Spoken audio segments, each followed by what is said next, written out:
Hey guys, Spirit of the Law here. In this video, we're going to take a look at the Flemish Militia, the alternate unique unit of the new civ, the Burgundians. For those unfamiliar, when you research their Imperial Age unique tech, all of your villagers are immediately turned into Flemish Militia. Plus, you unlock the training of more at the town center if turning all of your villagers into them wasn't enough. Now, the unique tech itself is 800 food and 450 gold, while individually there's 60 food and 25 gold to create, which means at least superficially you're converting maybe 100 villagers at a very steep discount to their normal price.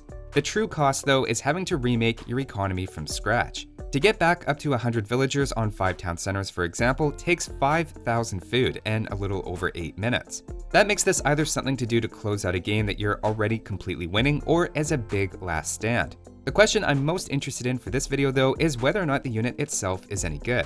Considering you're getting potentially over 100 of them all at once, you'd think they'd be fairly weak, but as we'll see, that's not necessarily the case. Throughout all of this, keep in mind Flemish Revolution is an Imperial Age unique tech, so I'll only be comparing them to other Imperial units, making the entire analysis a bit simpler. Jumping into their stats, a quick glance shows they're strictly better than the two-handed swordsmen and have 5 more HP but 1 less attack than the champion.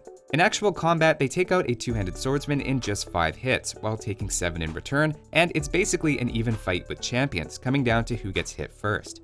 Champions are a solid benchmark for infantry units, so that says a lot about the Flemish Militia's strength. In fact, the main advantage for champions is just their bonus damage against Eagle Warriors. Flemish Militia have +2 attack against them, while champions have +8, so this is definitely a situation the champion handles better.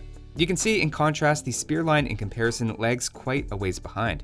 Flemish Militia do have hidden bonus damage of their own though, with +12 against cavalry, +8 against camels, and +20 against elephants. That might not look incredible compared to the spear line, but something not shown here is they attack around 50% faster than spears, so that bonus damage is being applied more often. Against the hussar, for instance, you can see they perform much better than the champion, spearmen, and pikemen. With their faster attack, more armor, and HP, they end up doing similarly well to the halberdier. Keep in mind the unique tech to get them actually costs less gold than the halberdier upgrade as well. It's the same story against the paladin, where the Flemish Militia ends up doing very similar damage to a halberdier. In all of these cases, the infantry is losing with equal numbers, but the paladin is of course a much more expensive unit, and you are likely to outnumber them by a lot since your opponent will probably still have villagers. This all puts cavalry civilizations in a tough spot, as the Flemish Militia is basically a champion and halberdier put together, which is hard to deal with when all you have is cavalry and 100 of them appear out of nowhere. Their success should also generalize against basically any cavalry unit except for the cataphract, as it's coming from a combination of attack rate and bonus damage, which typically ignores armor. In fact, if anything, against camels, they're even better.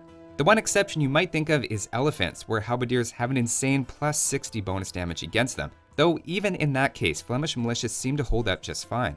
The unit seems to be a reference to the Battle of the Golden Spurs, where untrained Flemish Militia armed with pikes successfully defeated French heavy cavalry, so I think the strength against cavalry is fully intended as a historical reference. Now, normally what helps keep halberdiers in check is the skirmisher, but it turns out a lot of that comes from the skirmisher's bonus damage, letting them take out the spear line in around 10 shots, plus or minus depending on upgrades. You can see here the Flemish Militia doesn't take that same bonus damage, and in fact end up performing similar to the champion.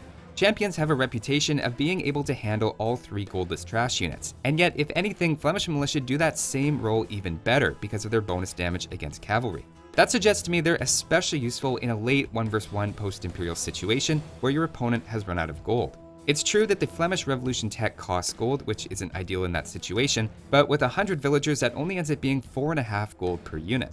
To take another example, arbalesters also have some bonus damage against the spear line that doesn't apply to the Flemish Militia, though I still think ranged units are the best way to deal with them.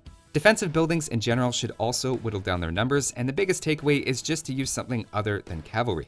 Naturally, the ideal response would be hand cannoneers. The only issue is hand cannoneers first need chemistry and then 25 seconds to train with conscription. So if you haven't already started massing them when you see the wave of Flemish Militia approaching, it's a little late. Still, if you have access and can afford them, it's a great counter, and siege as well can be helpful in dealing with large groups of units. And finally, against buildings, you can see there's a slight advantage for champions with 1 more attack and 2 more bonus damage. Flemish Militia really aren't that bad at taking out buildings though, and remember they're attacking a lot faster than the other spear units. Of course, remember the tech also unlocks training more Flemish Militia later, and they train in 14 seconds from the town center, which is fairly quick. Considering how well-rounded the unit is, you might even make them after the initial all-in rush. A nice little touch as well is that the male and female Flemish Militia have a slightly different appearance and keep their original voices. There's no gameplay effect there or stat difference between them, but it's a nice little detail to include. So that's a quick overview of the Flemish Militia. Honestly, it seems like a very strong unit, though you do have the massive trade-off of losing your economy, which shouldn't be overlooked. That's all for this one though. Thanks for watching guys, and I'll see you next time.